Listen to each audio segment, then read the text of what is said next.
Hey guys, I want to share this with you. I was on some gardening site the other day, well, about a week ago, I guess, and this gardener referred to his dibbler, and I thought, what the heck?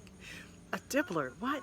All right, so use my context clues, and I figured that, okay, I kind of know what it is, but I want to see it. So I looked it up and I thought, wow, we're always looking for new gadgets or, something new, but I love this thing, okay?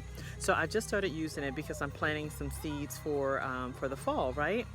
And so this thing basically is just a small tool that I'm going to use for planting, and I'm going to show you just how precise, you know me. I love it. Let me see if I can get this in there.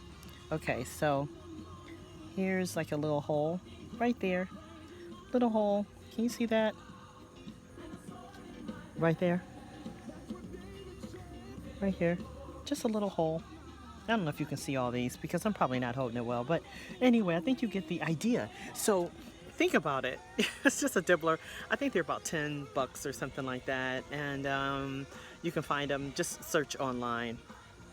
It's just a really cool tool, and it also has measurement at the bottom, which I'm not sure if you could see, and it's in both centimeters. Oh, here on this side that was millimeters, and here's centimeters as well as inches. So it starts at about 2 inches, and I don't need that, but just when you're like planting a really small seed, like for greens, or either I'm also doing some more basil and more kale. I've already planted some in the back, but I'm starting some more.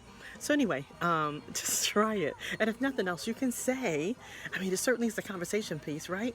Oh yeah, I gotta buy a dibbler. Yeah, ta.